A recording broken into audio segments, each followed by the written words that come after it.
एक बार कबीर साहिब जी अपने गुरु रामानंद जी के साथ एक भंडारे में गए हुए थे। वहां पहले सत्संग हो रहा था, जिसमें बताया जा रहा था कि भगवान हो तो राम जैसे हो, जिन्होंने कभी ऊंच नीच नहीं देखी। भीलनी शूद्र के झूठे बेर भी भक्ति भाव से हंस हंस कर खाए। प्रवचनों के बाद भंडारा शुरू हुआ। ब्राह्मणों ने पंडितों, साधु संतों और महंतों के लिए अलग से भंडारे की व्यवस्था कर रखी थी तथा अन्य साधारण लोगों के लिए अन्य भंडारे की व्यवस्था भी की थी।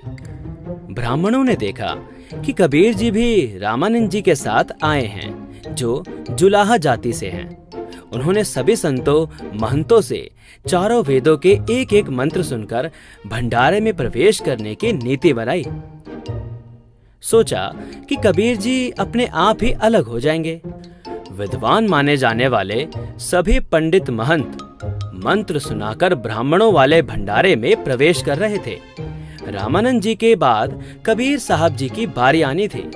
ब्राह्मणों ने कहा, कबीर जी, इस भंडारे में वे ही विद्वान भंडारा करेंगे जो चारों वेदों के एक एक मंत्र सुना देंगे। भाई, मैं तू अनपढ़ हूँ, मुझे कहाँ वेदों के मंत्र पढ़ने आते हैं। जहाँ भंडारा चल रहा था वहाँ से थोड़ी ही दूर पर एक भैंसा खड़ा था। कबीर साहब ने उस भैंसे को आवाज देकर बुलाया, अरे भैंसा राम, भाई जरा नजदीक तो आना। भैंसा दौड़कर भंडारे के सामने आ गया। कबीर साहब ने अपना हाथ भैंसे पर रखा और कहा कि भैंसा राम, इन्हें वेदों के मंत्र सुनाओ भाई। भैंसे ने चारों वेदों से एक एक मंत्र सुना दिए।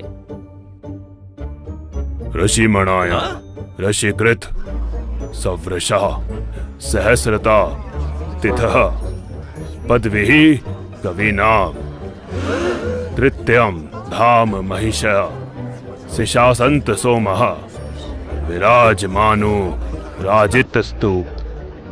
अर्थात कबीर देव शिशु रूप धारण कर लेता है, लीला करता हुआ बड़ा होता है। कविताओं द्वारा तत्व ज्ञान वर्णन करने के कारण कवि की पदवी प्राप्त करता है, अर्थात उसे ऋषि, संत व कवि कहने लग जाते हैं। वास्तव में वो पूर्ण परमेश्वर शरीर में, आकार में, गुंबद में, सिंहासन पर विराजमान है, और वो कोई और नहीं बल्कि मेरे पास जो खड़े हैं यही वो पूर्ण परमेश्वर हैं। सभी ब्राह्मण अचंभित रह गए। कबीर साहब ने कहा, लो भाई, भैंसा राम ने मंत्र सुना दिए। भैंसा राम, जाओ और विद्वानों के साथ बैठकर भंडारा करो। मैं तो साधारण लोगों के साथ ही भंडारा कर लूंगा। ये लीला देखकर उपस्थित पंडित शर्म से पानी पानी हो गए और क्षमा मांगी। परमेश्वर कबीर जी ने कहा, हे विद्वानों, आप अपने सत्संग में क्या प्रवचन कर रहे थे कि श्री रामचंद्र जी ने सबरी के झूठे बेर बड़ी रुचि रुचि खाए थे। तनिक भी भेदभाव नहीं किया और स्वयं आप लोग भेदभाव कर रहे हो। करनी तज कथनी कथै, अज्ञानी दिन रात, पुकर जो भौंकत फिरे, सुनी सुनाई बात। सर्व विद्वान व परमात्मा चाहने वाले ब्राह्मणों ने कबीर परमेश्वर जी से दीक्षा ली। इस प्रकार परमेश्वर कबीर जी ने अपने प्रिय आत्माओं को काल के जाल से निकालकर अपनी शरण में लिया। उस समय उपस्थित हजारों की संख्या में अन्य श्रोताओं ने भी ये लीला देखी और दीक्षा प्राप्त करके अपना जीवन धन्य किया।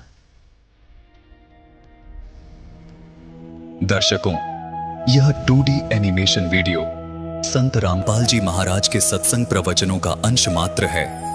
संपूर्ण आध्यात्मिक ज्ञान प्राप्त करने के लिए अवश्य सुनिए संत रामपाल जी महाराज के मंगल प्रवचन। संत रामपाल जी महाराज के मंगल प्रवचन सुनने के लिए आज ही प्ले स्टोर से डाउनलोड करें संत रामपाल जी महाराज ऐप और सब्सक्राइब करें हमारा YouTube चैनल संत रामपाल जी महाराज।